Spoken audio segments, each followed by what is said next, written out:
Γεια σας. Σήμερα θα μιλήσουμε για τον παρατατικό των ρημάτων σε ωμέγα δηλαδή, χωρίς τόνο. Να θυμηθούμε όμως τον αόριστο γιατί θα μας χρειαστεί. Ο τόνος στον αόριστο είναι πάντα στην τρίτη συλλαβή.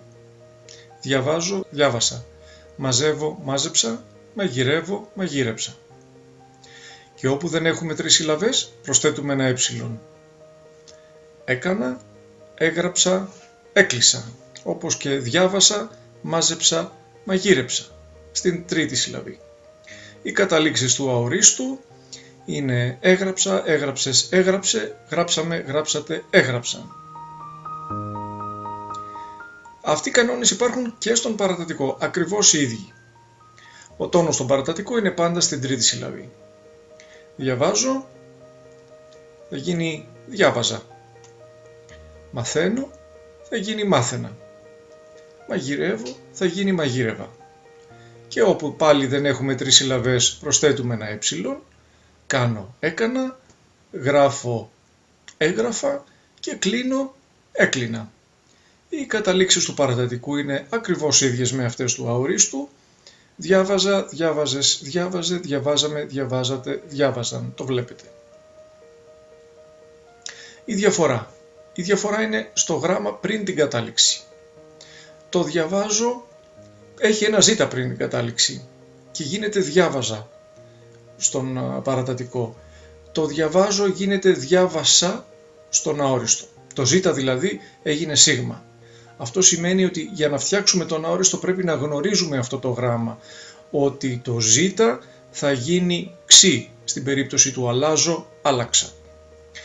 Το ύ, το ευ θα γίνει έψα. Μαγειρεύω, μαγείρεψα. Το φ θα γίνει έγραψα, ψ. Το τρέχω θα γίνει έτρεξα. Θα πούμε σε λίγο πώς ξέρουμε ποιο γράμμα να βάλουμε. Ετοιμάζω, ετοίμασα. Και ψάχνω, έψαξα. Όπως βλέπετε τα ρήματα που έχουν ζ πριν από το ω μπορούν να έχουν τον αόριστο σε σίγμα, ετοίμασα, αλλά και τον αόριστο σε ξ, άλλαξα. Δεν υπάρχουν σαφείς κανόνες που να μας λένε ότι όταν βλέπεις ζ τότε θα βάλεις ξ στον αόριστο.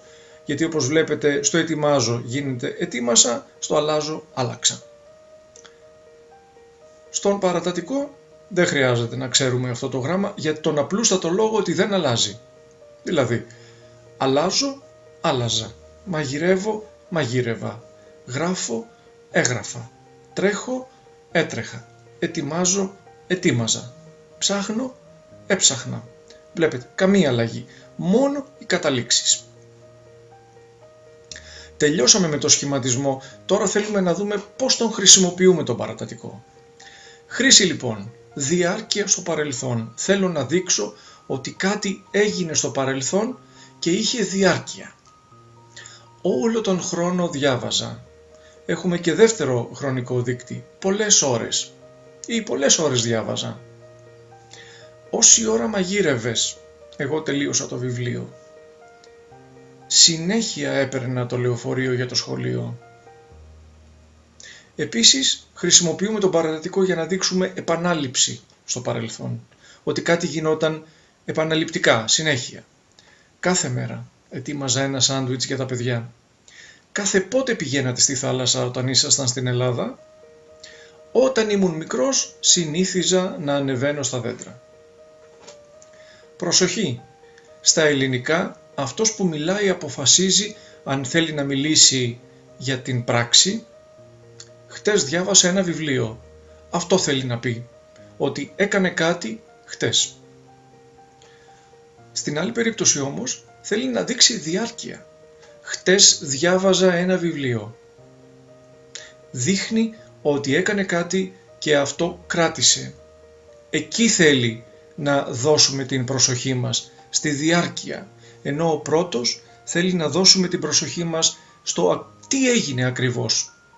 Και όχι πόση ώρα κράτησε. Σας ευχαριστώ πολύ.